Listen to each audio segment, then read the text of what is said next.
1장 1절에서 2절 말씀을 한 목소리로 같이 읽겠습니다. 하나님의 뜻으로 말미암아 그리스도 예수의 사도된 바울과 형제 디모데는 골로새에 있는 성도들 곧 그리스도 안에서 신실한 형제들에게 편지하노니 우리 하나님으로부터 은혜와 평강이 너에게 있을지어다. 아멘. 할렐루야. 우리가 수요일날 갈라디아서를 다 읽고 골로새서를 함께 말씀을 나눕니다. 갈라디아서에서는 갈라디아 지역에 있는 교회들이 율법주의로 넘어갔어요. 예수 그리스도의 복음으로 말미암아 우리가 구원받은 것인데 유대교인들이 와서 예수만으로는 안 된다. 할례를 행하고 안식일을 지키고 절기를 지키며 율법을 지켜야 된다라고 하는 율법주의자들이 들어와서 갈라디아 교회가 다 그 율법주의에 넘어갔습니다. 거기에 대해서 사도 바울이 책망하며 안타까워합니다. 그리스도께서 우리를 자유롭게 하려고 자유를 주셨는데 왜 종의 멍에를 다시 매냐는 거예요. 수고하고 무거운 짐진 자들아 다 내게로 오라 내가 너희를 쉬게 하리라 하셨거든요. 그래서 성도는 그리스도 안에서 자유한 자입니다. 우리를 구원하셔서 하나님의 백성 삼으시고 자녀 삼아 주심으로 우리는 이 땅에서 하나님의 사랑을 풍성히 누리는 자들이에요. 그래서 우리가 구원받았으면 제일 먼저 하나님의 사랑을 누려야 됩니다. 자녀가 태어나면 어머니의 돌봄과 아버지의 보살핌을 풍성히 누리면서 성장하는 것 같이 신앙생활도요, 우리가 그리스도 안에서 누리며 성장해야 돼요. 근데 성장하기도 전에 의무와 책임을 강조합니다. 이게 율법주의예요. 우리가 신앙생활 하면서 예배하는 것도, 봉사하는 것도, 헌금하는 것도, 말씀대로 살아가는 것도 율법이 돼서는 안 됩니다. 의무가 돼서는 안 돼요. 예수 믿으면 이렇게 해야 돼. 천국 가려면 이렇게 해야 돼. 기독교인이라면 이렇게 해야 되는 거야. 이렇게 하는 것 자체가 율법주의에 해당됩니다. 우린 그리스도 안에서 자유한 자잖아요. 그러나 우리는 하나님의 사랑을 아는 자이기 때문에 그리스도의 안에 풍성한 사랑을 알고 하나님과 인격적인 관계를 맺으면 우리가 막 살 수 있을까요? 그리스도께서 우리에게 자유를 주셨는데 그 자유를 가지고 육체의 기회를 참을 수가 없습니다. 그 예수님의 십자가의 사랑에 감사하고 감격해서 그 사랑에 매료돼서 그 사랑 안에서 우리가 기쁨과 감사로 예배하고 그리고 나의 삶을 하나님께 드리고 내게 있는 것으로 주께 드리기를 기뻐하며 자원하는 것이 하나님의 사랑받은 자들이에요. 그럴 때 우리는 하나님과의 그 풍성함 가운데서 기쁨으로 자유함으로 신앙생활하게 됩니다. 근데 자꾸만 뭘 해야 된다 율법주의자들이 나와서 갈라디아 교회를 이렇게 혼란하게 빠집니다. 근데 지금도 마찬가지죠. 자꾸만 신앙의 의무, 책임을 강조하는데요. 그것을 인해서 우리가 구원받은 것이 아니고 예수님의 십자가의 은혜로 하나님의 백성 구원받은 성도가 된 줄 믿습니다. 그래서 사도 바울은 뭐라고 그래요? 우리 주 예수 그리스도의 십자가 외에는 결코 자랑할 것이 없다는 거예요. 왜냐? 예수님이 그 십자가의 공로로 나를 구원해 주셨기 때문이죠. 사도 바울의 서신 그리고 모든 사도들이 전한 복음의 핵심은 예수 그리스도를 믿는 믿음입니다. 다른 이름은 주신 바 되지 않았어요. 그래서 더 이상 나를 괴롭게 하지 마라. 내 안에는 내 몸에는 무슨 흔적이 있어요? 예수의 흔적이 있다 말합니다. 예수님의 흔적이 있다. 그러니까 예수 믿는 믿음으로 똘똘 뭉친 사람이 구원받은 성도들인 줄 믿습니다. 골로새 교회는 이 소아시아, 지금 터키 지역이죠. 터키 남서쪽에 있는 그런 작은 도시가 골로새입니다. 골로새 옆에 라오디게아가 있고 히에라볼리라고 하는 큰 도시가 있는데요. 이곳에 사도 바울이 편지를 쓰는 목회 서신입니다. 1절에 보니 하나님의 뜻으로 말미암아 그리스도 예수의 사도된 바울과 형제 디모데는 이라고 그랬습니다. 그러니 사도 바울이 사도가 되었어요. 사도란 말은 보내심을 받았다라는 말입니다. 다메섹 가는 길에서 부활하신 예수님을 만나고 예수님께 붙잡혀서 사도의 삶을 살아갑니다.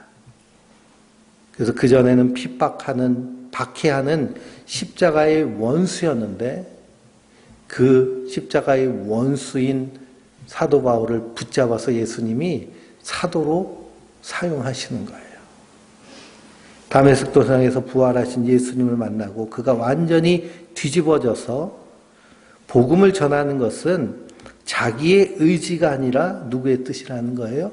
하나님의 뜻이라는 거예요. 요한복음 영접하는 자, 곧 그 이름을 믿는 자들에게는 하나님의 자녀가 되는 권세를 주셨는데 이는 혈통으로나 육적으로 나지 아니하고 오직 하나님의 뜻에 따라 난 자들이니라 라고 말씀하고 있습니다. 그러니 우리가 하나님의 자녀가 됐어요. 하나님의 자녀 되는 것은 혈통적으로나 아니면 세상적으로 되는 것이 아니라 하나님의 뜻으로 되는 거예요. 그래서 에베소서 1장에서 하나님 태초에 우리를 예정하시고 그리스도께서 우리를 구속하시고 성령님이 인치셔서 증인되셔서 우리가 하나님의 자녀된 줄 믿습니다. 내가 하나님 자녀된 거듭난 백성이 된 것은 오롯이 예수님의 십자가의 은혜로 말미암는 거예요. 그래서 내가 하나님의 백성이 됐다, 하나님의 자녀가 됐다라는 것은 전적인 하나님의 은혜인 줄 믿습니다. 사도 바울은 항상 그 의식이 흔들리지 않았어요. 항상 이 하나님의 은혜에 대한 확신이 있었습니다. 내가 하나님의 자녀야. 나는 거듭난 하나님의 백성이야. 그리고 나는 하나님 앞에 의로운 자야. 그리고 나는 새롭게 된 하나님의 사명자야라고 하는 이 은혜에 대한 확신이 굳건하게 자리 잡고 있으니까요. 세상에 어떤 것이 와도 흔들리지 않습니다. 성도는 이 하나님의 은혜에 흔들리지 말아야 돼요. 이게 우리 안에서 꽉 차 있어야 됩니다. 그러기 위해서는 어떻게 해야 될까요?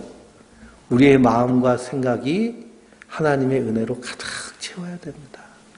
사람은 생각이 말이 되고 말이 행동이 되고 행동이 습관이 되고 습관이 운명이 된다라고 말하죠. 우리가 어떤 생각을 하고 있는 것이 우리의 말 가운데 나옵니다. 맨날 음란한 생각만 하는 사람은요, 입에서 어떤 말이 나와요? 음담패설이 나오게 되어 있습니다. 근데 머릿속에서 하나님과 교제하며 하나님과 인격적인 그런 풍성한 영성을 누린 사람은 입에서 뭐가 나올까요? 예, 하나님의 말씀, 그리고 예수 그리스도의 십자가의 은혜를 자랑합니다. 목사님들끼리 대화를 해도요, 대화하면 그 사람 머릿속에 뭐가 있는지가 다 나와요.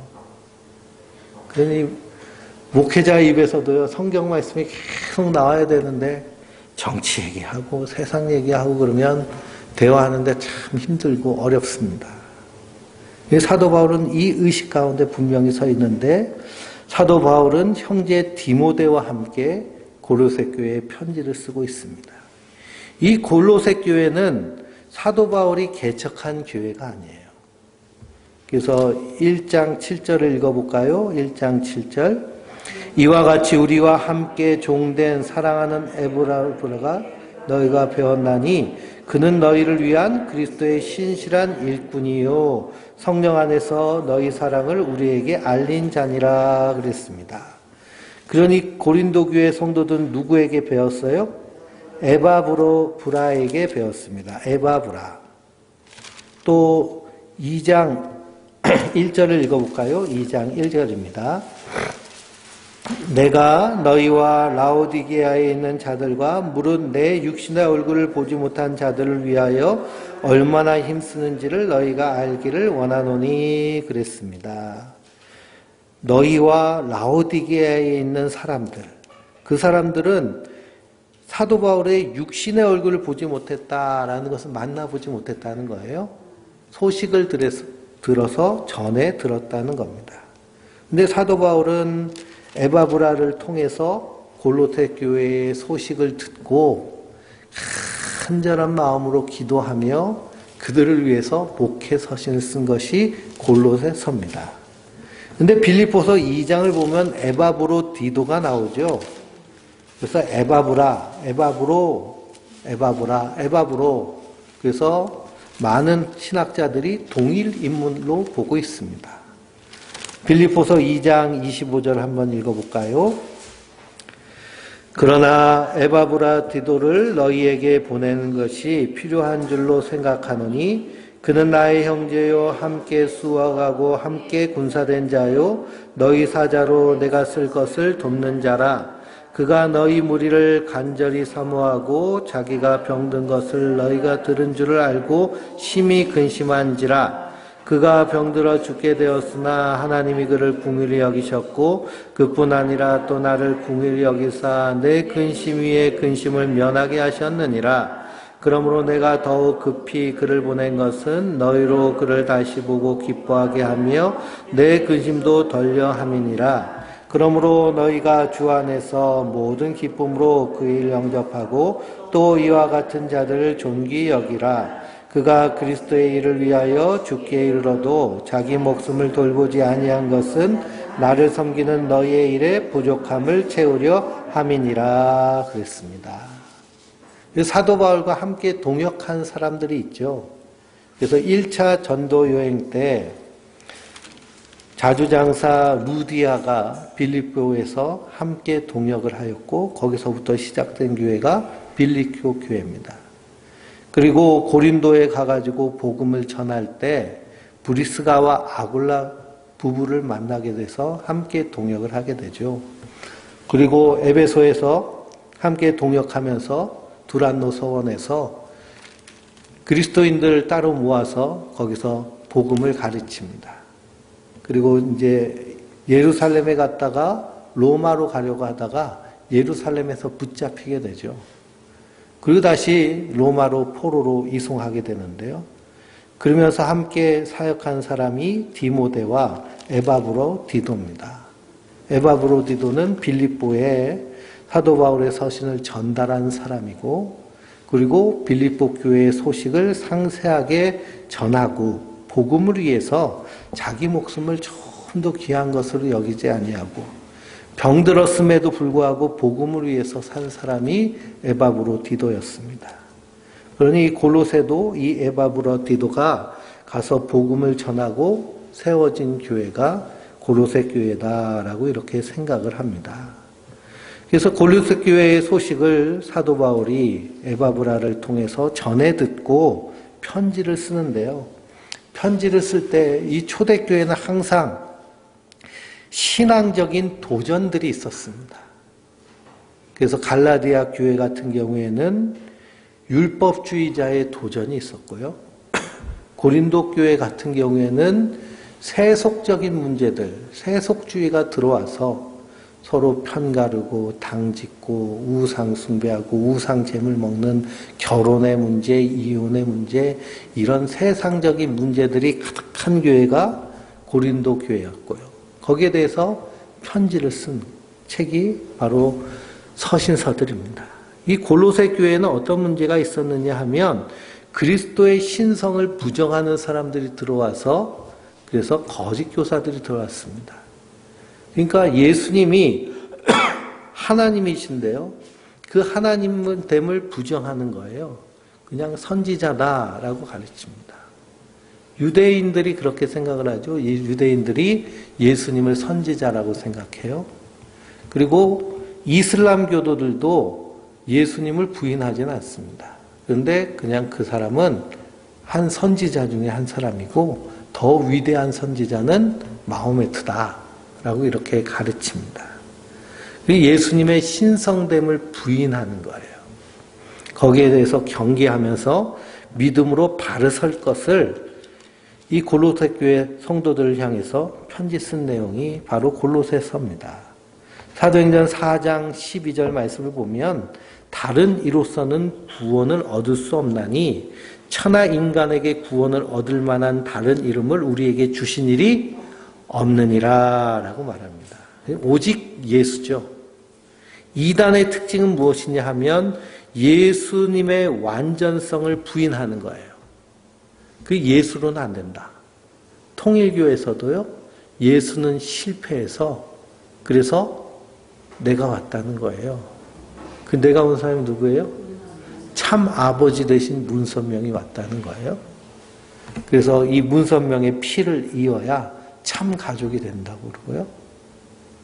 그래서 이 통일교는 합동 결혼식을 하잖아요. 수백 상이 모여서 합동 결혼을 하고. 그 피가름 교리. 그 안에는 온갖 음란과 도덕적 해이가 가득한 것이 그 안에 있습니다. 예수님을 부인하는 거예요. 율법주의도 마찬가지죠. 예수님이 다 이루셨는데 내가 또 뭔가를 해야 된다는 거예요. 그러면서 여러 가지 의무를 지어 놓습니다. 그런 예수님의 완전함을 부인하는. 철장 권세는 누가 가지셨어요?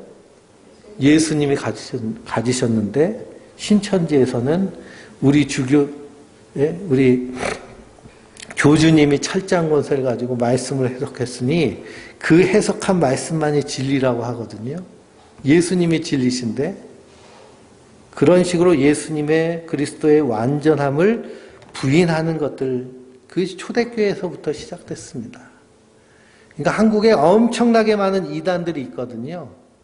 그 이단들이요, 그 핵심을 보면 새로운 게 하나도 없어요. 다 초대교회 때부터 나온 이단들. 그래서 조직신학을 배우면, 그러면 변증론이라는 걸 배웁니다. 이단들이 얘기하는 그 주장들을 우리가 성경적 입장에서 변증하는 거예요. 그게 잘못된 것이라고. 잘못된 신앙이라고. 그래서 변증학이라는 학문으로 더 발전을 했습니다. 이 신학교에서 기독교 변증을 잘 공부를 안 하면 이단이 와가지고 샬라샬라 하면요. 그래? 그리고서는 자기가 넘어가요. 그래서 신천지에서 집화장까지 했던 신현옥이라는 분이 나중에 회개하고 목사님 돼서 신천지에서 나온 사람들하고 이제 교회를 저 구리에서 하거든요. 그 목사님은 청년 때 자기 담임 목사님이 신천지에 통째로 넘어갔어요. 산 옮기기를 한 거죠. 신천지 파수꾼들이 와가지고 산 옮기기를 하는 겁니다. 그러니 여기 우리가 한 몇 명 앉아 있는데 신천지가 한 50명 와서 앉는다고 생각해 보세요. 그러면 뭐 신천지 쪽수가 훨씬 많잖아요. 그리고 와서는 이제 신천지 하는 사람이 대표가 와가지고 목사님한테 협박하는 거죠. 신천지로 넘어오시오. 그러면 우리가 여기서 계속 할 텐데 안 그러면 다 데리고 나가고 행패 부리겠다고. 그럼 한 10명 앉아있는 것보다 50명 앉아서 60명 앉아있는 게 더 좋으면 뭐라 그래요? 그럼 그러자고 그러잖아요. 그러자고. 그래서 넘어간 교회가 한두 교회가 아닙니다. 그렇게 넘어가가지고 그래서 신천지가 진리인 줄 알고 거기서 집화장까지 했는데요. 성경을 읽어보니까 완전히 이게 엉망진창인 겁니다. 잘못된 걸 깨닫고 나와서 신천지에서 나온 사람들하고 함께 신천지에 들어간 사람들 빼오는 작업을 해요. 그분. 개종교육을 한다고 그러죠. 잘못된 교리를 바로 가르칩니다. 그래서 신천지에 들어간 사람들은 그 개종교육하는 사람들 되게 싫어해요. 그래서 그게 마귀 가르침이다. 귀신이 가르치는 거다. 그건 듣지도 말아야 되는데 들으면 지옥에 바로 직행한다. 그렇게 세뇌시킵니다. 그러니 예수 그리스도의 완전함을 부인하는 것이 초대교회 때부터 계속 있었던 일입니다. 그러나 그리스도인들은 그래서 2절에 사도 바울이 뭐라고 그래요? 골로새에 있는 성도들과 곧 그리스도 안에서 신실한 형제들에게 편지하노니 그럽니다. 그리스도 안에서 신실한 형제들. 그러므로 성도는 그리스도 안에 있는 자들이에요. 그리고 예수님만 바라보고 의지하며 믿는 사람이 그리스도 안에 있는 신실한 형제들입니다. 우리 아버지 하나님으로부터 은혜와 평강이 너희에게 있을지어다 그랬습니다. 그러니 그리스도 안에서 신실한 형제는 항상 예수님의 은혜 안에 있는 자들인데요. 그 은혜를 에베소서 2장에서 정확하게 말씀하고 있죠. 에베소서 2장을 펴보실까요? 에베소서 2장 1절부터 7절까지입니다. 그는 허물과 죄로 죽었던 너희를 살리셨도다. 그때 너희는 그 가운데서 행하여 이 세상 풍조를 따르고 공중의 권세 잡은 자를 따랐으니 곧 지금 불순종의 아들들 가운데서 역사하는 영이라. 전에는 우리도 그 가운데서 우리 육체와 욕심을 따라 지내며 육체의 마음이 원하는 것을 하여 다른 이들과 같이 본질상 진노의 자녀였더니 긍휼이 풍성하신 하나님이 우리를 사랑하신 그 큰 사랑으로 인하여 허물로 죽은 우리를 그리스도와 함께 살리셨고 너희는 은혜로 구원을 받은 것이라.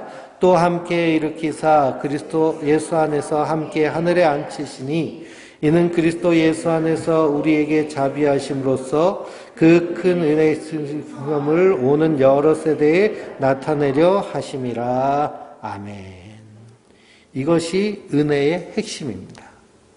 허물과 죄로 죽었던 우리들, 허물과 죄로 죽어서 그래서 이 세상 가운데 살면서 세상 풍조 따르고 공중권세 잡은 마귀 따르고 정욕 따르면서 산 본질상 진노의 자녀였는데 긍휼이 풍성하신 하나님이 그 큰 사랑으로 인해서 허물로 죽은 우리를 어떻게 살리셨어요? 그리스도와 함께 살리시고 우리를 살리시기 위해서 예수님은 어떻게 하셨어요? 십자가에 달려 죽으셨어요. 그 값을 치르시고 우리를 구원하셔서 하늘에 앉히셨습니다.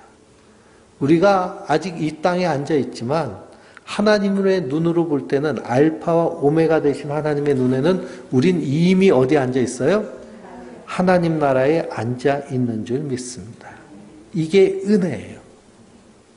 성도는 이 은혜 안에 날마다 신실하게 서 있는 자들이에요. 마귀는 이 은혜를 뺏으려고 어떻게 할까요? 예, 틈을 타서 들어옵니다. 틈을 타. 마귀는 틈 타 들어오거든요. 그리고 우리 마음에 분노가 일어날 때, 우리 마음에 슬픔이 있을 때, 걱정과 근심이 생길 때, 그 틈을 타고 쫙 들어와가지고 우리 안에서 이 은혜를 뺏어가려고 합니다. 그러나 성도는 어떤 상황 가운데서도 이 은혜를 굳게 붙잡는 자들인 줄 믿습니다. 하나님이 선물로 주셨기 때문이죠. 이 은혜 안에서 우리가 평강이 있습니다. 이 평강은 하나님과의 관계에서의 평강이 최우선입니다. 하나님과의 관계에서 우리는 본질상 무슨 자녀였어요? 진노의 자녀였어요. 그래서 인간은 죽음이 제일 두렵거든요. 죽음이 두려운 이유는 뭐냐? 죽음 이후의 일에 대한 두려움 때문입니다. 그 죽음의 이후의 두려움의 근원은 무엇이냐면 심판에 대한 두려움이고 하나님의 진노에 대한 두려움이에요. 심리학자 융은요, 우리의 의식 밑에 무의식이 있다고 그러죠. 무의식 밑에 집단 무의식이 있다고 그럽니다. 그래서 모든 인류가 집단적, 공통적으로 가지고 있는 무의식의 세계, 그 밑으로 들어가면 절대자와 연결되어 있다고 얘기를 해요.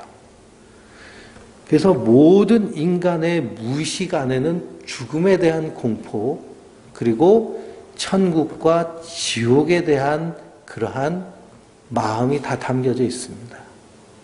그러니 오늘 뉴스를 보니까요, 송해 할아버지가 운명하셨어요. 95세. 세계 최고령 그 방송 MC 기네스북에 오른 95세 된 송해 할아버지가 저 종로에 가면 송해로가 있거든요. 송해로. 송해 길이 있어요. 그 정도로. 그래서 대한민국에서 송해 할아버지 모르는 사람이 한 명도 없잖아요. 그래서 이렇게 영면에 들어갔다 그러면서 예? 어머니와 아들 품으로 돌아갔다 그렇게 얘기를 합니다. 참 말은 멋있게 꾸며내죠. 그렇죠? 그러나 모든 인간의 마음 가운데는 천국과 지옥이 있음을 은연중에 생각합니다. 그래서 악한 사람들 보면 뭐라 그래요? 지옥에나 가라 그러잖아요. 지옥에나 가라. 나는 신을 안 믿어 무신론자야. 그런 사람한테도 지옥 가라 그러면 좋아해요? 싫어해요? 싫어하죠. 그게 하나님의 심판에 대한 두려움이 모든 인간 가운데 무의식적으로 다 담겨져 있습니다. 왜 그러냐? 하나님을 알만한 것들을 그들에게 다 보여주시고 새겨 넣으시기 때문이에요. 그래서 이 평강은요, 하나님과의 관계에서의 평강입니다. 하나님 관계에서 허물과 죄로 죽었던 내가, 본질상 진노였던 내가 하나님의 자녀가 되었을 때 누리기 시작한 것은 무엇이냐면 하나님과의 평강을 누리게 돼요. 죽음의 두려움이 사라집니다. 왜 그럴까요? 성도는 죽는다고 그러지 않고 잔다고 그러잖아요. 우리가 잠자리에 들어서 잠들었다가 눈 뜨면 아침이 오는 것처럼 우리의 호흡이 끝나고 잠에 들어가면 영면하는 것이 아니라 눈 뜨면 아침이잖아요. 그러니까 우리가 볼 때 저분은 이제 돌아가셔서 영면에 들어갔다고 생각하지만 이분은 벌써 어디 가 있는 거예요? 예? 하나님이 살려내셔가지고요. 그리스도 안에 있으면 생명으로, 그리스도 밖에 있으면 얼로요? 심판으로 가는 겁니다. 그래서 성도는 이 하나님의 약속 십자가의 그 사랑 때문에 두려움 없이 신앙생활을 하는 거예요. 이 땅에서 믿음으로 사는 거예요. 이 때문에 우리 안에 평강이 있습니다. 그러니 사망 권세도 두려워하지 않는 그 굳건한 평강, 이것은 하나님의 은혜 안에서 우리에게 주신 선물인 줄 믿습니다. 이 선물을 성도는 날마다 풍성하게 누리는 자들인 줄 믿습니다.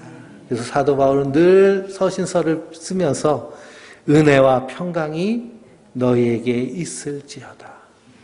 은혜와 평강이 우리 안에 없으면 우리는 거듭난 사람이 아니죠. 거듭난 사람은 우리 안에서 은혜와 평강이 날마다 풍성하게, 더 풍성하게 자라나고 성장하게 돼서 주님 부르실 그날에는 마라나타 하며 주님을 영접하게 되는 줄 믿습니다. 우리 3절부터 6절까지 읽어볼까요? 우리가 너희를 위하여 기도할 때마다 하나님 곧 우리 주 예수 그리스도의 아버지께 감사하노라.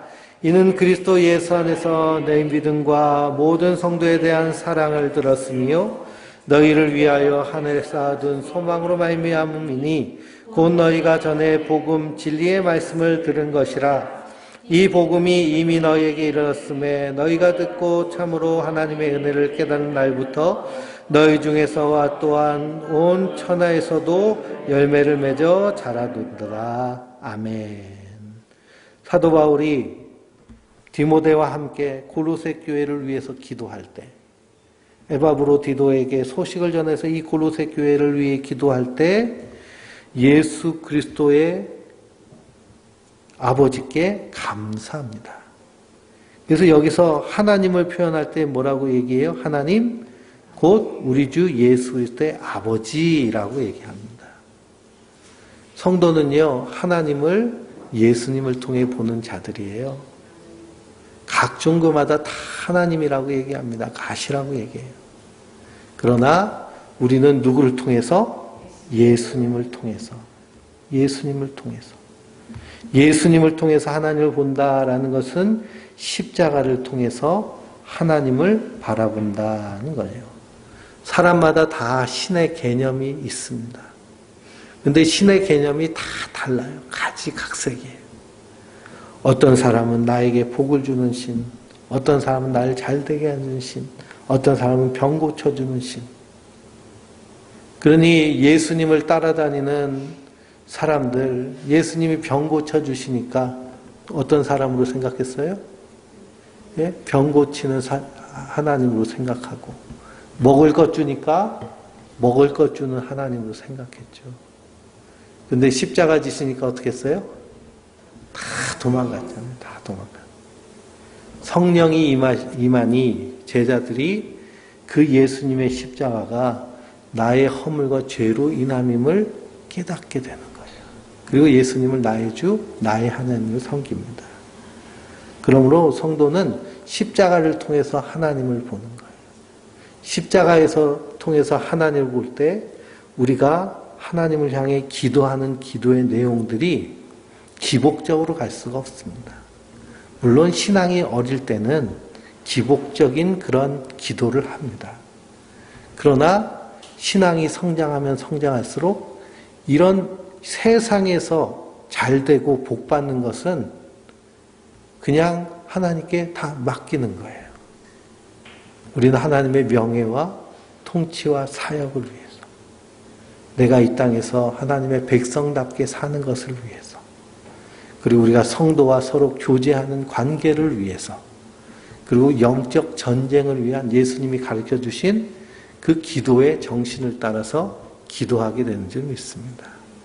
나머지는 다 하나님이 알아서 주실 줄 믿고 사는 거예요. 믿고 감사하며. 그래서 사도 바울도 병이 들어가지고 병 고쳐달라고 그렇게 기도하잖아요. 남은 고치는데 나는 병 들어서 복음을 전하는데 눈에서 진물도 나고 간질도 하고 입에서 거풀도 물고 막 그러니까요. 그랬더니 응답을 받았는데 응답이 뭐예요? 내 은혜가 내게 족하다. 그랬더니 사도 바울이 어떻게 했어요? 나 이런 하나님 안 믿겠다고 돌아섰나요? 아니죠. 아멘. 내 은혜가 내게 족하군요. 내가 약할 때 그때 하나님 더 강하게 역사하시는군요. 그래서 믿음으로 사는 거예요. 내게 능력 주시는 자에서 내가 모든 것을 할 수 있느니라. 가난해도 부해도 병들어도 건강해도 갇혔어도 자유했어도 이것이 우리 성도들에겐 아무 문제가 되지 않는 것은 내 은혜가 내게 족하기 때문입니다. 그래서 우리가 충성되이 주의 일을 하는, 그래서 늘 우리가 하나님을 바라볼 때는 그리스도를 통해서 바라봐야 될 줄 믿습니다. 율법주의 신앙에 빠진 사람들의 대부분은 그리스도를 통해서 하나님을 바라보는 것이 아니라 그냥 구약에 있는 하나님만 만났기 때문이에요. 저주하신 하나님, 심판하신 하나님. 예? 다윗이 하나님의 사랑받은 하나님 택한, 나는 중심을 보느니라 하고 택한 왕이 다윗 왕이잖아요. 근데 다윗 왕도 잘못하니까 하나님 어떻게 하세요? 다윗 왕도 하나님 잘못하니까요, 무섭게 혼내십니다. 우리아를 죽인 것 때문에요. 얼마나 고난당하고, 그 아들이 구테타 일으켜가지고 배신하고, 그 전쟁통에 쫓 도망다니면서 다 부인들 모았잖아요. 그쵸? 참, 그 놈도 참 대단한 놈이. 그렇게 모아놨는데 다 뺏기고, 그래서 사랑하는 자라도 율법을 어기면, 그러면 하나님 그냥 치시는 거예요. 그러니 십자가를 보지 못하고 그것만 보면 어떻게 할까요? 당신 그렇게 하면 하나님 치셔. 예? 얼마나 무서워요. 그렇죠? 목사가 강단에서 권사님 그렇게 하면 하나님 치십니다. 그러면은 무섭잖아요. 그렇죠? 자유함이 없으면요, 무서워서 벌벌 떠는 거예요. 성도는 늘 그리스도의 십자가 안에서, 하나님 치실 걸 누가 다 받으셨어요? 예수님이 다 받으셨어요. 그리스도 안에서 결코 정죄함이 없습니다. 예수님이 다 받으셨어요. 그리고 우리는 성도는 이 은혜와 평강으로 사는 자들인데요. 골로새 교회 성도들을 향해서 기도할 때마다 감사가 충만해요. 감사한 이유는 뭘까요? 믿음과 사랑과 소망 때문이에요. 에바브로디도한테 들어온 이 골로새 교인들의 모습은요, 믿음과 소망과 사랑이 있었기 때문에, 그리스도 예수 안에서 너희의 믿음과 예수님의 그 십자가의 그 사랑을 오롯이 믿으니까 자연스럽게 어떤 자리로 나올까요? 사랑의 자리로 나오죠. 모든 성도에 대한 사랑. 예수님 날 그렇게 사랑하셨는데 나는 이 땅에서 욕심쟁이로 살 수 있어요? 예수님이 나를 위해 죽으셨는데 형제가 고통당하는 모습을 그냥 내버려 둘 수 있나요? 아니죠. 사랑의 자리로 나와요. 그래서 사랑하게 돼요. 섬기게 되고 긍휼히 여기게 되고 불쌍히 여기게 되고 예수님의 마음이 우리에게 자라나게 되니 사랑의 자리로 나오게 되고요. 또 5절 말씀에 너희를 위하여 하늘에 쌓아둔 소망으로 말미암아. 소망이 어디에 있어요? 하늘에 있어요. 하늘의 소망을 잔뜩 쌓아놨기 때문에 이 땅의 것 가지고서는 우리가 일희일비하지 않아요. 먹을 것과 입을 것만 있으면 만족하고 감사해요. 먹을 것과 입을 것만 있으면 자족하는 은혜가 있어요. 현대인들의 가장 문제는 자족하는 은혜가 없다는 거죠. 먹을 것과 입을 것이 있으면 그걸로 행복한 것인데 소유의 넉넉함으로 말미암아 우리가 행복한 것이 아닌데요. 50년, 60년 전과 지금과 비교하면 우리가 누리고 있는 이 풍요는 비교가 될까요? 안 될까요? 비교할 수가 없어요. 비교가 안 되는 풍요를 우리가 누리고 있습니다.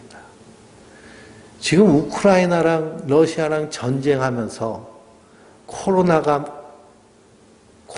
전쟁, 기후변화 이 세 가지가 맞물려져 가지고 세계가 지금 엄청난 어려움 가운데 겪고 있습니다. 물가가 막 오르잖아요. 물가가 막 올라도요 우리는 먹었죠. 그렇죠? 잘 먹고 살잖아요. 좀 비싸졌을 뿐이지 충분히 먹을 수 있습니다. 근데 물가가 이렇게 올라가니까요 굶는 사람이 있어요. 그래서 지금 제일 먼저 이 전쟁 때문에 굶어 죽어가는 사람들이 저 사하라 사막 지역에 있는 사헬 지역이라고 하거든요. 사하라가 아프리카의 그 중간에 떡 자리받고 있는 사막인데 점점 기후변화 때문에 거기가 사막화가 더 심해져요. 그 예전부터 거기서 살던 사람들이 목축을 하면서 살았는데 풀도 자라지 않으니까요. 이 목축도 다 죽고 농사도 안 되고. 그래서 우크라이나에서 오는 그 유엔에서 우크라이나 밀을 사가지고 싸게 공급하는 그런 구제미들이 있었는데 그게 끊겼어요. 그래서 지금 심각하게 굶고 있습니다. 그래서 지금도 5초마다 1초, 2초, 3초, 4초, 5초마다 그 사헬 지역 아이 한 명이 실명을 해요. 이 기아 상태가 되면 에너지 공급이 끊어지면 어디서부터 신경이 죽느냐 하면 시신경부터 죽는다고 그래요. 그러니 5초마다 어린아이 한 명이 이 실명이 되고요. 그리고 그 다음부터는 죽는 거죠. 더 이상 영양 공급이 없으면. 아주 심각한 지경에 있습니다. 저 동남아시아의 방글라데시나 라오스 같이 가난한 나라들은 기름을 못 사와가지고 석유를 못 사와서 그래서 아예 쓰지를 못해요. 우리는 비싸도 사서 쓰잖아요. 그렇죠? 그러니 가난한 나라부터 죽어가고 그 다음 올라와서 누가 죽어요? 그 다음 우리 차례겠죠. 그 전에 좀 회복되겠죠. 전쟁이 끝나든지. 그러니 우리가 얼마나 지금 부를 누리고 있는지 모릅니다. 그런데도 더 갖고 싶어서, 더 누리고 싶어서 막 몸부림치는 것이 우리가 살고 있는 지금 대한민국의 모습인데요. 그러나 성도는 어디다 소망을 뒀어요? 하늘에 소망을 뒀어요. 요즘 그 비트코인이 잘못된 얘기들 뉴스에 나오잖아요. 그래 한탕 벌어가지고 한번 부자가 되겠다고 일확천금을 누리고 20, 30대 청년들이요 몇 억씩 은행에서 대출을 땡겨가지고 비트코인에 집어넣은 사람들이 있는데 그게 폭락해가지고 1억을 넣었는데 200만 원 남은 사람도 있고 20만 원 남은 사람도 있고 어디다 쌓아뒀다가 이렇게 됐을까요? 이 땅에다 쌓아뒀다가 그렇게 됩니다. 성도는 하늘에다 소망을 쌓아두고 이 땅에서는 먹을 것과 입을 것만 있으면 만족하고 감사하는 자들이 성도들인 줄 믿습니다. 하늘에 쌓아두라고 다 하늘에 쌓아둔다고 헌금하라는 얘기가 아니에요. 헌금한다고 그게 하늘에 쌓아지나요? 헌금한다고 그게 하늘에 쌓아지는 게 아니에요. 우리의 소망을 하늘에 쌓아둔다는 거죠. 예수님을 믿고 예수님의 명예와 통치와 사역을 위해 사는 것이지 너희 부활을 하늘에 쌓아라 그러면서 교회에다 헌금하면 그게 하늘에 쌓는 겁니다. 이거는 하늘에 쌓는 것이 아니라 교회에 헌금하는 겁니다. 그래서 성도는 소망을 하늘에 두고 이 땅에서 하나님 나라를 위해서 사는 자들이에요. 자, 그 다음 이 믿음, 소망, 사랑. 이 믿음, 소망, 사랑으로 말미암는 것인데 그건 어디서부터 시작됐나요? 믿음, 소망, 사랑은 5절에 너희가 전에 복음, 진리의 말씀을 들은 것이니라 그랬습니다. 복음의 말씀을 들었기 때문에 예수 안에서 믿음과 성도에 대한 사랑과 소망이 풍성해졌습니다. 데살로니가 전서를 읽어봐도요. 데살로니가 교회는 믿음의 역사와 사랑의 수고와 소망의 인내가 풍성했습니다. 그 이유는 무엇이냐? 사도들이 복음을 증거할 때 그것을 사람의 말로 듣지 아니하고 하나님의 말씀으로 들었기 때문에 그렇습니다. 그 복음을 전할 때 하나님의 말씀으로 들은 거예요. 근데 갈라디아 교회는요, 복음을 들을 때 듣고 기뻐하고 예수를 영접했습니다. 근데 율법주의자들이 와가지고 할례를 행해야 되고 절기를 지켜야 되고 그리고 거기에 합당한 것을 다 해야 된다고 가르칠 때 어디로 돌았었어요? 율법으로 돌았었어요. 속히 돌았었다고 그러거든요. 왜 그러냐? 자기 의를 쌓으려고 그렇습니다. 자기 의를 쌓으려고. 그래서 이것이 자기 의인지 안 그러면 하나님을 위한 일인지 분별하는 분별법이 있어요. 선한 일을 할 때 이것이 내 의를 드러내기 위한 것인지 하나님의 은혜로 하는 것인지. 분별법은 뭐냐 하면 내가 자기라는 존재가 중요합니다. 자기. 내가 선한 일을 했어요. 그러면 율법으로 한 사람은 여기서 누가 나올까요? 내가 나와요. 내가 했다고. 내가 꽃꽂이 하고, 내가 이거 헌금하고, 내가 이거 헌금해서 이거 했다고. 그래서 제가 시골 처음 목회를 갔더니 여기 까만 피아노 한 대 있는데 거기다 하얀 그 수정펜으로 이름 적어놨더라고요. 이름을 100 아무개로 이름을 적어놨는데 그분이 교회는 없더라고요. 그래서 지워버렸어요. 그래서 자기 이름이 나오는 것을 원하는 것이 바로 자기 의를 세우는, 하나님 기뻐하지 않으시는 거예요. 그러나 하나님의 은혜로 하는 것은 내가 아무리 수고했어도 뭐라고 얘기할까요? 하나님의 은혜입니다. 하나님의 사랑에 감사해서 한 거예요. 자기 이름이 나오는 것에 중요하지 않습니다. 우리 교회 그래서 뭐 없어요? 주보를 보시면 헌금의 이름이 없잖아요. 헌금의 이름이. 이게 다른 교회에서는요, 자기 헌금에 11조 헌금 이름이 있는데, 11조 감사헌금 이름, 영수기가 있는데, 거기 자기 이름이 없으면 어떻게 해요? 전화해요. 따라와서, 올라와서, 예배 끝나자마자, 목사님, 여기 내 이름이 없어요. 목사님, 내 이름이 없다고.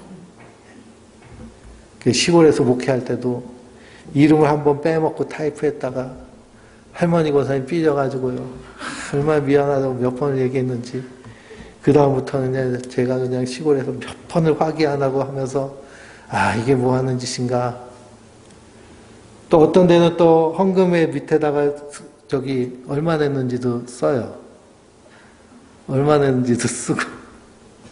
그래서 제가 전도사에 있던 교회에도 건축하고 나서 빛이 막 불어나고 IMF 터져가지고 이자가 올라가니까요. 목사님 급하셔가지고 1년 결산하면서 감사헌금 11조 한 거 다 명단 뒤에다가 얼마 썼는지 다 썼어요. 그러니까 뭐가 돼요? 비교가 되잖아요. 비교가. 그래가지고 얼마 많이 삭제를 받았는지. 그런데 또 많이 나는 사람은 또 거기서 또 어떻게 하고 있어요? 나 이런 사람이라고 자기를 자랑하고. 이건 하나님 받지 않으십니다. 내가 천국에 쌓는다라고 하면서 헌금할 때도요. 내 이름 따위는 생각도 안 하고 오직 예수의 은혜로만 할 때 그것이 쌓여지는 거예요. 내 봉사도 마찬가지고 헌신도 마찬가지고 희생도 마찬가지고 거기에 내 이름이 나오려고 한다면 하나님 받지 않으시는 거기 때문에 하지 말아야 됩니다. 오히려 더 십자가의 원수가 돼요. 그래서 예수님이 주여 주여 하는 자마다 다 하나님 나라에 들어갈 것이 아니다. 그러면서 주여 내가 주의 이름으로 귀신도 고치고 내쫓고 주의 이름으로 능력도 행하고 주의 이름으로 이런 일 저런 일을 하지 않았습니까? 그럴 때 예수님 뭐라 그래요? 불법을 행하는 자야 내게서 떠나가라 그러시거든요. 그래서 우리가 기뻐하는 마음, 자원하는 마음, 감사하는 마음으로 믿음과 소망과 사랑으로 사는 자들인 줄 믿습니다. 그래서 복음을 들었기 때문에 그래요. 복음을. 그래서 6절 다시 한번 읽어볼까요? 이 복음이 이미 너희에게 이름에 너희가 듣고 참으로 하나님의 은혜를 깨닫는 날부터 너희 중에서와 또한 온 천하에도 열매를 맺어 자라는도다 그랬습니다. 복음을 듣고 하나님의 은혜를 깨달으면 우리 안에서 믿음과 소망과 사랑 이것이 자연스럽게 온 천하를 향해서 열매 맺으며 자라나는 줄 믿습니다. 그러니 우리가 날마다 어떻게 해야 될까요? 하나님 말씀을 들어야 돼요. 하나님 은혜로 가득 채워야 돼요. 세상 가르침에 귀 기울이는 것이 아니라 하나님의 말씀에 귀 기울여야 될 줄 믿습니다. 7절에 이와 같이 우리와 함께 종된 사랑하는 에바브라가에 너희가 배웠나니 그는 너희를 위한 그리스도의 신실한 일꾼이요 성령 안에서 너희 사랑을 우리에게 알린 자니라 그랬습니다. 그런데 에바브라는 누구에게 복음을 들었어요? 사도 바울에게 들었죠. 사도 바울에게 듣고 디모데와 함께 사도 바울을 따라다니며 복음을 전하고 교회를 세우고 하나님 나라를 세워나가는 주의 일꾼이 됐습니다. 우리도 에바브로 디도처럼 하나님 나라를 세워가며 부지런히 복음을 전하는 자들이 되어야 될 줄 믿습니다. 복음을 전하지 않고요. 복음을 전하지 않고 성도라고 말할 수 없습니다. 왜 그러냐? 우리 그 은혜를 받았으면 그 은혜를 자랑하고 싶어서 견디질 못해요. 무좀약도요. 제가 무좀에 걸렸을 때 무좀약 특효약이 이 약을 발랐더니 싹 없어졌어요. 그러면 뭘 자랑할까요? 무좀 걸린 사람한테 무좀약 자랑하고요. 제가 디스크 2번 수술하니까 디스크 환자들한테는 뭘 얘기해요? 디스크에 좋은 거 뭘 해야 되는지 계속 얘기를 하잖아요. 왜냐? 그게 좋은 줄 아니까.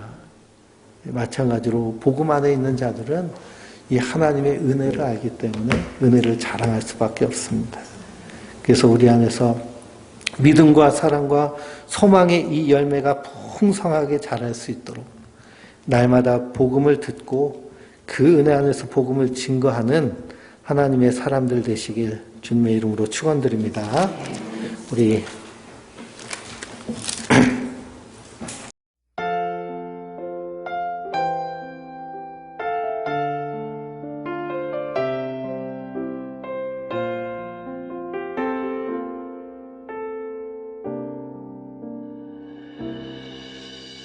주 나의 모습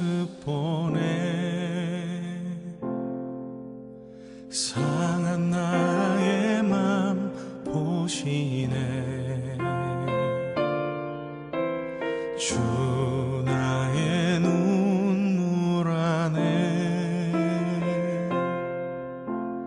홀로 울던 맘 아시네. 주 나의 모습 보네. 상한 나의 맘 보시네. 주 나의 눈물 안에 홀로 울던 맘 아시네.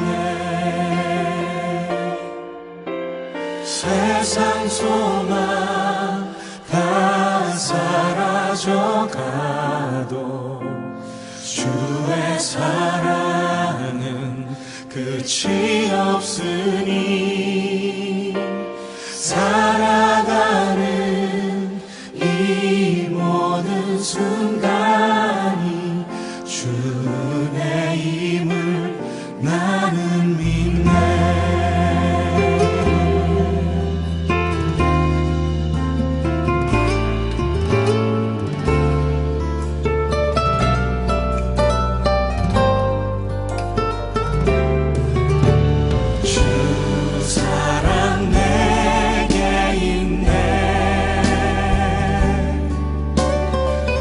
사랑이 날 채우네. 주 은혜 내게 있네. 그 은혜로 날 세우네. 세상 소망 다 사라져가도 주의 사랑은 끝이 없으니 살아가는 이 모든 순간이 주 은혜임을 나는 믿네. 세상 소망 다 사라져가도 주의 사랑은 끝이 없으니